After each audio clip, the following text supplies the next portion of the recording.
everyone. So today I'm going to be using this leather conditioner to finish these handbags. So what I do is just put a little bit of conditioner on, and I just use a baby sock here and I just rub it in, and just gonna rub it in and just let it dry.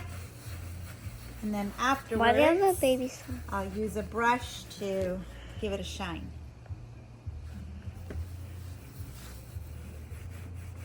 It is look shiny. Huh?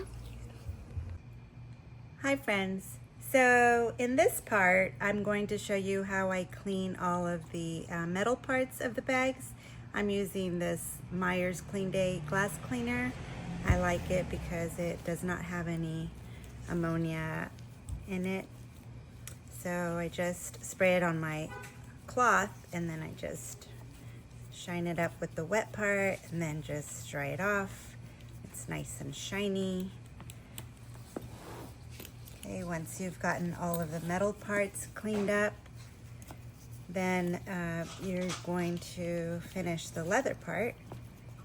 So I have these all done now.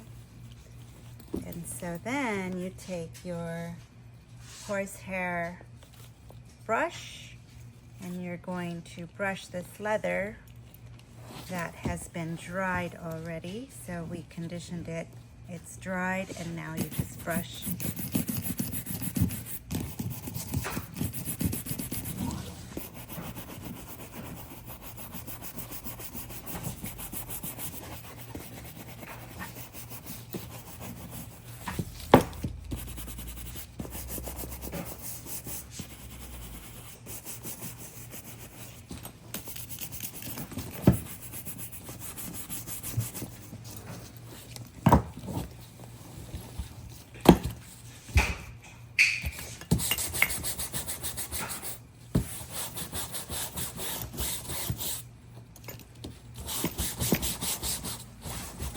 After you've brushed it, then you take a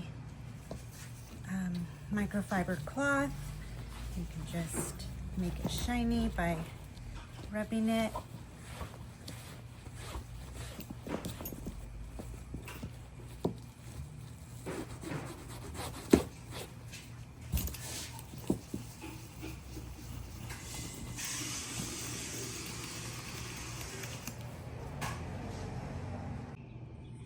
All right, so these bags are ready to go. I have finished polishing them, shining the metal parts, buffing the leather. They're nice and clean and conditioned and ready to go for sale on eBay at Barron Handbags and Treasures. I will still be finishing some parts of these bags. For example, this will need to be glued and painted, but that's a separate video. All right, I hope you enjoyed working with me to rehab these beautiful bags. Find them on Barron Handbags and Treasures.